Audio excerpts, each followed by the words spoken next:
Hoy nuestra predicación tiene que ver con el tema que ya os envié esta semana, de uno en uno, ¿sí? De uno en uno. De uno en uno hacemos un montón de cosas en la vida. Por ejemplo, subir escaleras.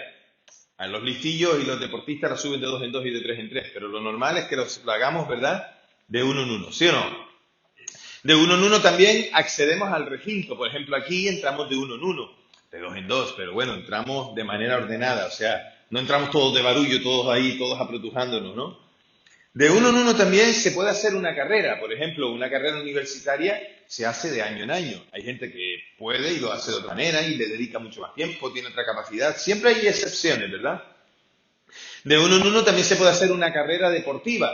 No sé si has corrido alguna vez alguna carrera de 5 o 10 kilómetros o si sueles ir a correr constantemente y haces deporte. Hay que saber que cuando haces deporte, lo normal es que no pienses en la meta, sino que pienses en lo que tienes delante de los próximos 200, 300 metros, porque si vas pensando en la meta y en terminar, lo más probable es que no termine. De uno en uno también se tienen los hijos. Bueno, excepto si hay algunos que... Siempre hay alguien que te fastidia el sermón, siempre, siempre. Los días también vienen de uno en uno. Nunca he visto 2 días en el turno y dice, ¿qué día es hoy? Dice, hoy es día 2 y 3 de mayo. No. ¿O es día 2 o es día 3? Porque cada día llega de uno en uno. Y a veces nos preocupamos y nos afanamos en querer que todo llegue no de uno en uno, sino de 5 en 5, de 10 en 10. A veces nos agobiamos tanto en la vida, nos preocupamos tanto por cosas que a veces no nos damos cuenta de que eso está haciéndonos enfermar.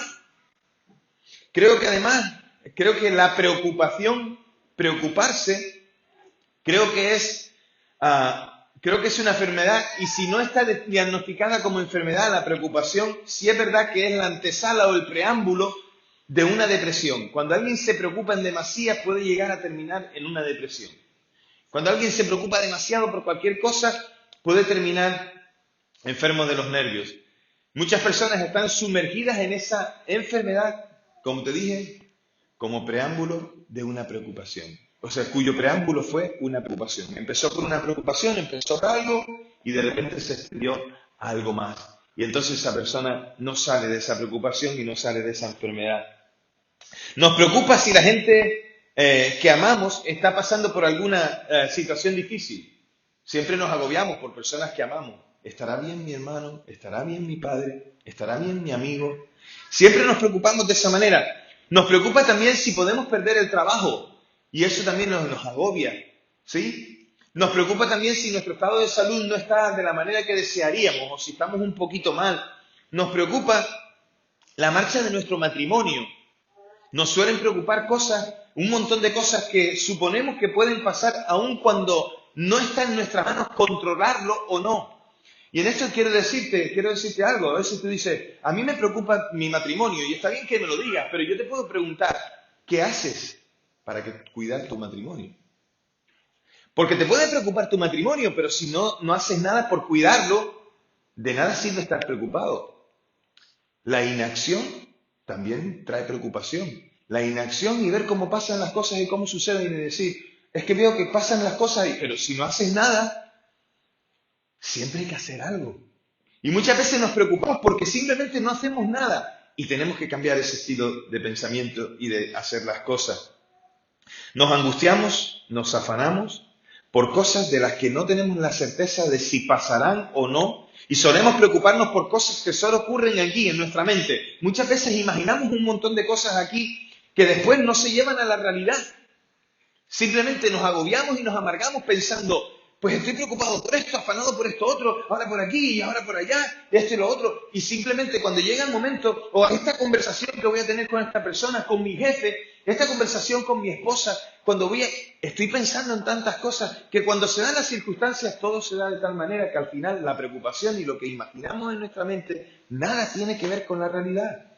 Y es que tenemos un grave problema cuando elevamos a la categoría de importante aquellas cosas que se escapan de nuestro control. Hay cosas en las que puedes actuar y hay otras cosas que simplemente hay que descansar y dejar que sigan su cauce o esperar en Dios y no preocuparnos tanto. Hay una gran distancia entre la preocupación y la acción que no sabemos recorrer. Y esa distancia puede ser muy corta o muy larga.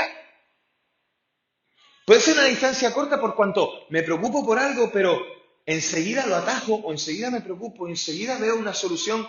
O puede ser muy larga porque no hago nada por atajarlo, no hago nada por solucionarlo, y lo único que estoy haciendo es alargar en mi mente todo lo que va a suceder, todo lo que va a pasar, y al final nunca nada pasa de eso. Hay una distancia muy larga en eso. Y la misma composición de la palabra preocupación nos dice ya qué es lo que significa. La preocupación son dos palabras, un prefijo y la palabra ocupación. Prefijo pre, ¿saben lo que significa el prefijo pre? Antes de. ¿Sí? ¿Han oído cuando dicen el prepago? O sea, antes del pago. ¿Vale? El presupuesto, antes del supuesto. Tan sencillo. Precocinado, antes de cocinarlo. Y hay muchos pre. ¿Sí? También está el preocupado, que es antes de ocuparte. Por eso te estaba intentando explicar que a veces la distancia puede ser muy corta entre la preocupación y la acción, porque el preocupado es el antes del ocupado. Si tengo que hablar con mi esposa y estoy preocupado por esa conversación, por algo que yo hice mal, o ella hizo mal, o que hay que arreglar, a veces me preocupo tanto, lo que tengo que hacer es no dejarlo pasar, lo que tengo que hacer es solucionarlo cuanto antes y ocuparme en ello. Porque la preocupación trae a la imaginación cosas que al final no van a suceder porque después en una simple conversación lo solucionan. ¿Saben qué es lo que pasa también con la preocupación? Que la preocupación nos crea tantos pajaritos en esta cabeza que al final, en vez de solucionarlo, a veces agravamos más la situación en vez de arreglarlo. Por lo tanto, la preocupación es el paso previo a la ocupación. Y es esa distancia que nos separa entre pensar tanto en ello y hacerlo. La actitud con la que recorremos esa distancia de la preocupación a la ocupación es el resultado final, marca el resultado final, pero también deja ver la condición del corazón en términos de confianza. Si confío, voy a poder solucionarlo. Si no confío, no lo solucionaré. Y hay otra cosa que necesitamos tener en cuenta, y es las herramientas que tenemos para poder solucionar esa preocupación.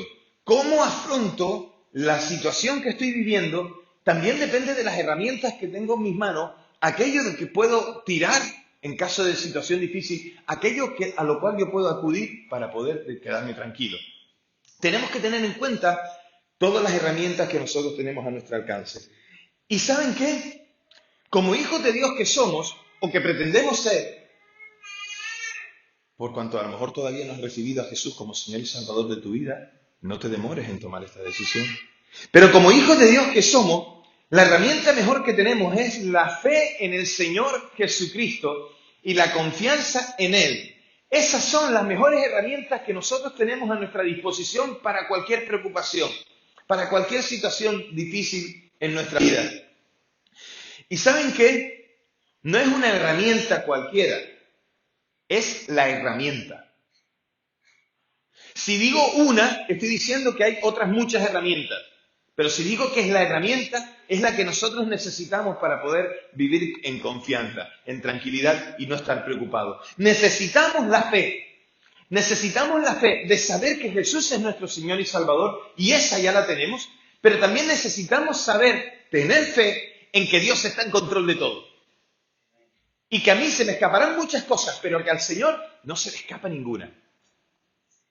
Y eso me tiene que ayudar a mí a descansar, a estar tranquilo, a estar confiado, porque Dios está en control de todo. Así que nosotros debemos aprender a usar esa herramienta llamada fe. Porque si yo preguntara a cualquiera de vosotros si tenéis fe, todos vosotros me diríais, por supuesto, Samuel, ¿qué pregunta es esa? Yo tengo fe, hombre, ¿cómo no voy a tener fe? Tal vez entonces yo, que soy muy observador, te diría, pero esta situación de tu vida no muestra que tienes fe, porque la fe trae confianza y la confianza trae despreocupación porque sabes que Dios está en control de todo. Por lo tanto, sí, tú me dices que tienes fe, pero ¿cómo la aplicas? Podemos conocer la herramienta si entramos con seguridad a la comunión con Dios, viviendo experiencias que fortalezcan día a día esa comunión. Cuanto mayor confianza tengo con Dios es cuanto mayor he podido ver, o en mayor cantidad he podido ver que Dios está obrando en mí. Y como ya lo hizo una vez, la segunda vez voy a poder entrar a la presencia de Dios y voy a estar tranquilo porque ya lo hice una vez. ¿Saben? Tenemos que recordar constantemente en nuestra mente todas aquellas cosas que Dios hizo por nosotros. Hoy tenemos un símbolo para recordar lo que el Señor hizo por nosotros. Y déjame decirte algo que tal vez no sabías. Aquellos que dicen, no, yo creo en el Señor, pero yo no me congrego. Si no te congregas, ¿cómo puedes recordar por medio de estos símbolos lo que el Señor hizo en la cruz? Es que no es necesario congregarse. Déjame decirte, es necesario congregarse, porque el Señor nos mandó participar de estos símbolos. Es importante congregarse, porque el Señor nos mandó participar de estos símbolos. Es importante, si dices que tienes fe, es importante bautizarse, porque tenemos que participar de estos símbolos. Cierro el KitKat y continúo con la predicación.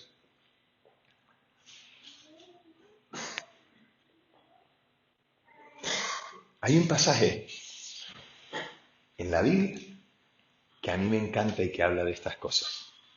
Es Mateo 6, búscalo en tu Biblia. Hoy no tenemos imágenes. Mateo capítulo 6, búscalo en tu Biblia. ¿Te cogí desprevenido? Hay que venir con la Biblia, ¿eh? Y si no, cuando menos en el móvil podemos descargar. Entonces, dos opciones. O abres tu Biblia o la enciendes. Tú lo eliges. O abres la Biblia o la enciendes, tú mismo. Ahora, no enciendas la Biblia de papel porque entonces vamos a pegarle fuego a esto. ¿Vale? Mateo capítulo 6, versículos del 25 al 34. Es uno de mis pasajes favoritos de la Biblia y entre esos versículos está mi versículo favorito de la Biblia. ¿Vale? ¿Ya lo tienes? ¿Sí? Mateo capítulo 6, versículos del 25 al 34. Vamos a ir desgranándolo poquito a poco, ¿vale? Vamos a ir viendo lo que Jesús quiere decirnos aquí. Importante aquí es que Jesús, más que hacer una prohibición, hace una recomendación en este pasaje. ¿Lo tienen ya? Mateo capítulo 6. Dame a mí un segundo nada más y lo tengo con ustedes enseguida. Ok, ya lo tengo conmigo. Vale, entonces, hay aquí una recomendación y también evitando una prohibición. ¿Qué es lo que nos está Jesús prohibiendo? ¿Qué nos está demandando? Si ves el primer versículo, el versículo 25, puedes darte cuenta que dice, por tanto os digo, no os angustiéis, dice la versión que yo tengo, la del 95, no os angustiéis, posiblemente si tienes la versión del 60, dice, no os afanéis, ¿cierto? Dice, no os angustiéis por vuestra vida, qué habéis de comer o qué habéis de beber, ni por vuestro cuerpo, qué habéis de vestir. ¿No es la vida más que el alimento y el cuerpo más que el vestido? Es interesante que en otras versiones lo pone de otra manera. Por ejemplo, hay una versión que dice, no penséis en el mañana. Porque muchas veces lo que nos afanamos es por lo que va a suceder mañana. Os estaba hablando antes de las preocupaciones, eso. Es decir, muchas veces nos agobiamos por lo que... No te agobies por el mañana, no pienses en mañana, piensa en hoy. A veces pensando tanto en mañana, no disfrutamos el hoy. Y si no disfrutamos el hoy y no construimos el hoy, el mañana puede ser difícil. Por eso pensemos en el hoy. Otras versiones dicen, no tengáis cuidado por vuestra vida, o sea, despreocupados, dejadlo todo en la mano del Señor, porque el Señor tiene control de todo. No es la previsión o la anticipación propia del ser humano lo que Jesús prohíbe aquí, porque siempre uno tiene que intentar ser cuidadoso, prever las cosas, ¿ver? Intentar ver que las cosas no van por su propio cauce, antes te hablaba de eso. Sino lo que Jesús está advirtiendo aquí es de la preocupación. Y no una preocupación ni en exceso ni en deceso, la preocupación. Porque una cosa es prever, una cosa es la previsión y anticiparte a ciertas cosas y otra cosa es preocuparte demasiado por algo. Eso no es no es bueno para nosotros. Jesús no promueve tampoco la actitud descuidada en este pasaje, como diciendo, bueno, pues ahora olvídate de todo, siéntate, échate a dormir y ya está. ¿Verdad?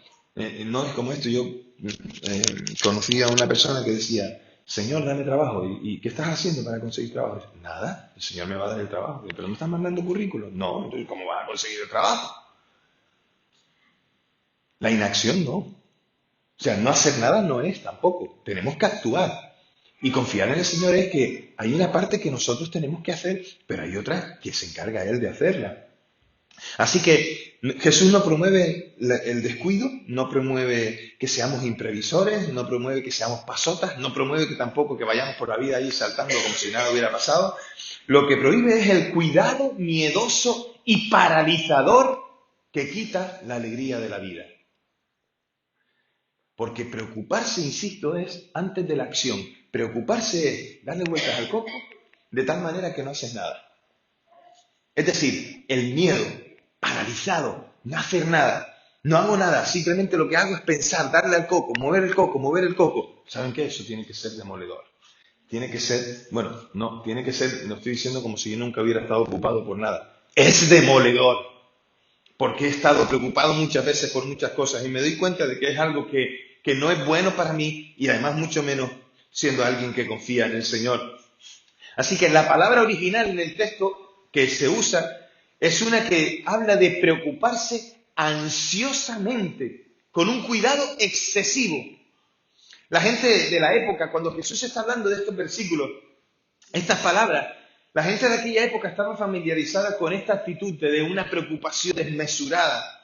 La gente sabía bien lo que Jesús estaba diciendo. Incluso algunos de los maestros de la ley enseñaban que un hombre debía enfrentarse con la vida con una combinación de prudencia y de serenidad. Eso es lo que tiene que haber. Eso sería lo ideal, que todos fuéramos prudentes y serenos para afrontar las cosas, aunque a veces somos un poquito afanados. ¿Recordáis a alguien que se afanaba mucho en la Biblia? Jesús le dijo, Marta, Marta, afanada y turbada estás. Así estamos muchas veces nosotros. No es fácil acusar a Marta porque está escrito ahí y decirle, la Marta esta era una tía afanada. A veces tenemos que mirarnos en el espejo para poder ver que nosotros también somos unos afanados de la vida y que eso a veces nos turba. No os afanéis, no os angustiéis. Así que se educa, cuando tú educas a un niño, se educa teniendo todos los ingredientes necesarios para producir una vida prudente. Y en esto permitirme hacer un kick-up también dentro de la predicación, como parte de la predicación, para decir, mamás, no es bueno que estéis preocupadas en exceso por vuestros hijos, porque a veces la preocupación en exceso lleva a la protección. Y nosotros no tenemos que proteger a nuestros hijos, tenemos que enseñarles a que se protejan solos. Nosotros tenemos que enseñarles a nuestros hijos la instrucción. Hay que instruir al niño, hay que capacitarlo para que pueda afrontar la vida.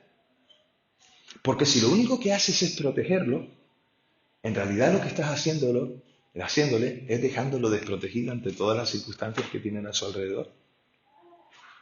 Instrúyele, enséñale, capacítalo, dale las herramientas para que pueda enfrentarse a las cosas, a las circunstancias de la vida. El otro día una cosa curiosa, mi hijo me llamó, se le pinchó una rueda en Madrid. Y entonces, claro, y esto de caerme fue culpa de él, porque si yo hubiera tenido el coche no hubiera caído. Pero es broma, es pobrecito. Y mi padre iba al lado mío cuando él me llamó, estábamos en el coche, íbamos en el coche. Papá, mira que se me ha pinchado una rueda, ¿dónde la cambio? He mirado aquí, he mirado allá. Entonces cuando colgó, yo le dije dónde podía mirarlo y dónde podía hacerlo. Cuando colgó, mi padre me dijo, ay, qué difícil con los hijos y tal. Difícil, ¿no? Hombre, no te preocupa, ¿qué tal? Preocuparme yo, que se busque la vida. Ya yo le enseñé cómo tiene que hacerlo. Le he dicho qué es lo que tiene que hacer, que lo haga él. Si te parece, papá, ahora cojo un avión, me voy a Madrid, voy yo al taller y le cambio la rueda. Por lo tanto, mamás y papás, pero mamás, no os preocupéis en demasía por ellos, porque si hacéis un buen trabajo ahora cuando son niños, cuando ellos sean grandes, van a vivir conforme a los consejos de la instrucción que le diste. Y si es con el Señor, la Biblia dice, instruye al niño en su camino. en el camino de Dios. Y cuando fuere viejo, no se apartará de ese camino. No se me ocurre decirle a mi hija de 20 años que acaba de cumplir ayer, hija, ¿estás leyendo la Biblia? No se me ocurre preguntárselo. ¿Saben por qué? Porque sé que la lee. ¿Saben por qué sé que la lee? Porque cuando era pequeña le dije, tienes que leer la Biblia. Era de pequeña que tenía que instruirle, porque ahora la puede leer. No se me ocurre decirle, llamarla ahora a mi hija de preguntarle, ¿has comido hoy? No te preocupes, estoy seguro de que esa niña comió. Se preocupó ella solita de comer. ¡Claro! Y ¿saben? Cuando educamos, nosotros tenemos que poner todos esos ingredientes y Jesús nos está educando como sus hijos. Jesús nos está enseñando una lección que la gente sabía muy bien y que nosotros tenemos que aprender. Lo de la prudencia y la previsión, la serenidad y la confianza. Estas combinaciones son importantes. ¿Para qué? Para no vivir todo el tiempo preocupados. Ahora, Jesús nos propone 7 argumentos para combatir la preocupación y están ahí en ese pasaje, en ese texto, que del 25 al 34. Empezamos ahí como el 25, sigues ahí, ¿verdad? Lo tienes abierto en el capítulo 6, versículo 25. Lo primero que nos dice el versículo 25 es que nos dio la vida. Nos dio la vida. Y si Él nos dio la vida, no dudemos en confiar en Él para las cosas más pequeñas. Nada tiene que ver con comer hoy, con darnos la vida. Y eso lo ha hecho Dios por nosotros. Y si hizo eso de darnos la vida, pues entonces, ¿por qué preocuparnos por el alimento? ¿Y por qué preocuparnos por el vestido? Y aquí insisto, porque hay muchos que después dirán, pues entonces no voy a ir a trabajar, porque me va a caer el maná del cielo. Algunos de vosotros ya tenéis maná. Lo que pasa es que no os dais cuenta. El problema está en que a veces no nos conformamos con el maná que tenemos.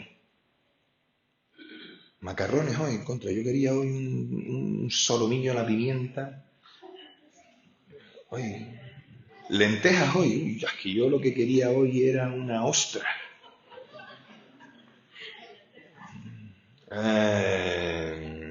Tortillas de patatas hoy. Yo lo que quería era... Siempre queremos más. Y nos preocupamos en demasía porque en realidad la preocupación es querer tener más. Y en realidad no sabemos dar gracias a Dios por lo que tenemos.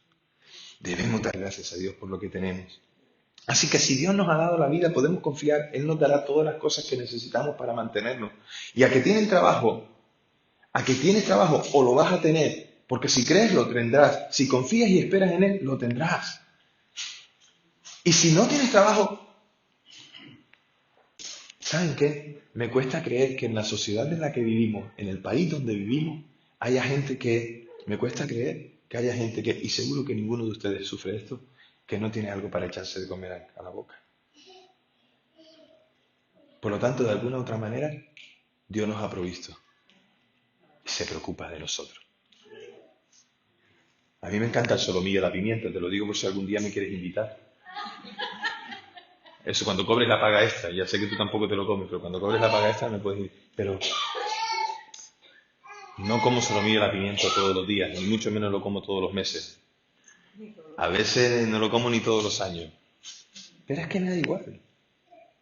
No estoy preocupado por eso. Porque cuando lo recibo con más gozo. No pienso en ello. No me preocupo en ello.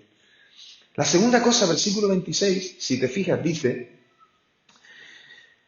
mirad las aves del cielo que no siembran ni ciegan ni recogen en graneros, y sin embargo vuestro Padre Celestial las alimenta. ¿No valéis mucho más vosotros mucho más que ellas?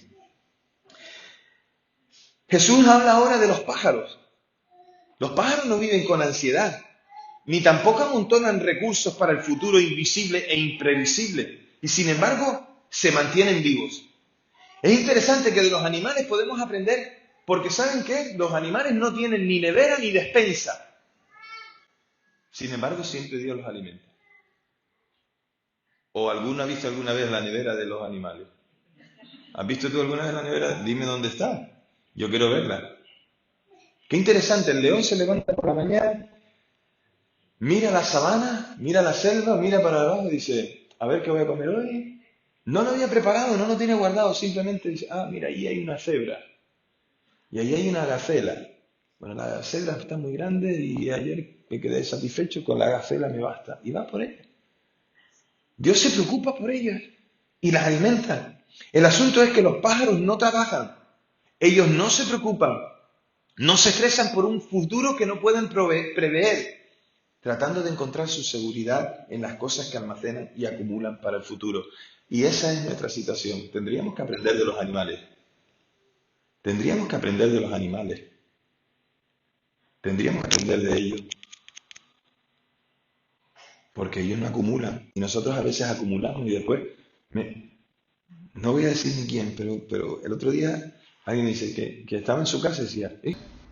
Aceptar sus mandamientos, aceptar sus enseñanzas, aceptar quién es Él. Y lo segundo es que es un gran amor que desplaza cualquier otro interés. Un amor así puede inspirar la obra de una persona, intensificar su estudio, purificar su vida, dominar todo su ser. Jesús asegura que se destierra la preocupación cuando Dios está y controla nuestras vidas.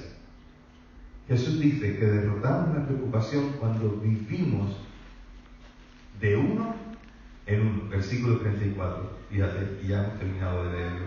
Así que no os angustiéis, no os afanéis, no os preocupéis por el día de mañana, porque el día de mañana traerá su propia preocupación. Basta cada día su propio mal o afán. Qué interesante. Tal vez mañana no estés vivo. Te preocupaste tanto por lo de mañana y a lo mejor el Señor hoy te llama a su presencia. Le diste tantas vueltas al coco y al final no estás aquí para disfrutar o para ocuparte de aquello. Y te habrás preocupado por un mundo en el que ya no estarás. Y atendemos las cosas según vayan llegando y sin preocuparnos por lo desconocido y de las cosas que a lo mejor nunca van a suceder o que nosotros nunca veremos. La preocupación, hermanos, es innecesaria, es inútil, es perjudicial y no debe afectar al pasado porque ya ha pasado. No debo preocuparme por lo que ya pasó.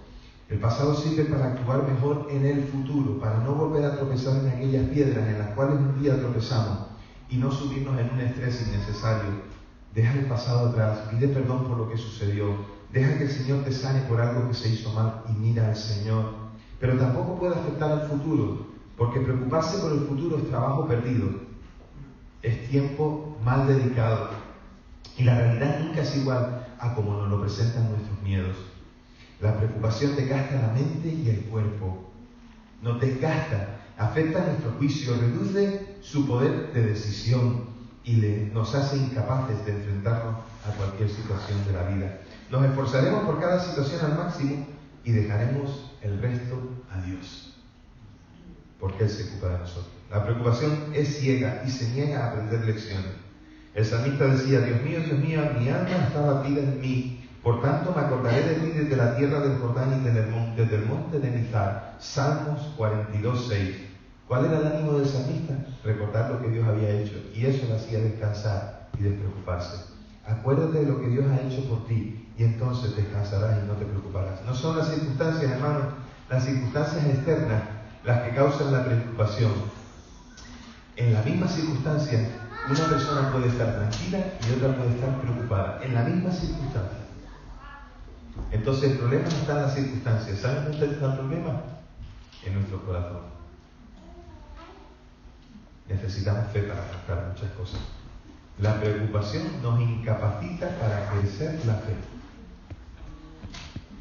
Estar preocupado no casa con la fe. Cada cosa debemos trabajarla de uno en uno. Así que no penséis angustiosamente mañana. Pensad en el hoy. Si hoy estás preocupado, déjalo todo en las manos del Señor. Padre, hoy nos presentamos delante de ti con nuestras preocupaciones, pidiéndote, Dios, que tú tomes el control de nuestra vida. Danos fe, Señor, para descansar en ti. Aumenta nuestra fe, aviva nuestra fe.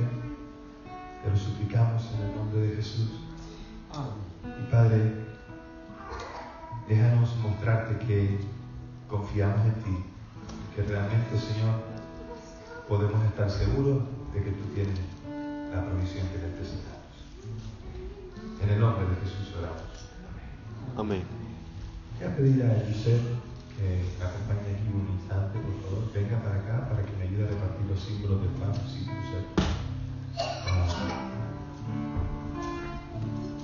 Jesús, ven tú también, por favor. Quédese por ahí. Si vas a participar del pan, porque has recibido a Jesús como Señor y Salvador, si vas a participar, los quieres ayudar, por favor, uno por cada lado. Si vais a participar del pan y del mosto, porque habéis recibido a Jesús, porque estáis bautizados, habéis bajado las aguas del bautismo, estáis en comunión con Dios y con la Iglesia del Señor, os invitamos a que os pongáis de pie para que podáis participar y los hermanos sepan a quién poder repartir el pan. Así que por favor, Josep y Jesús, empezad ya a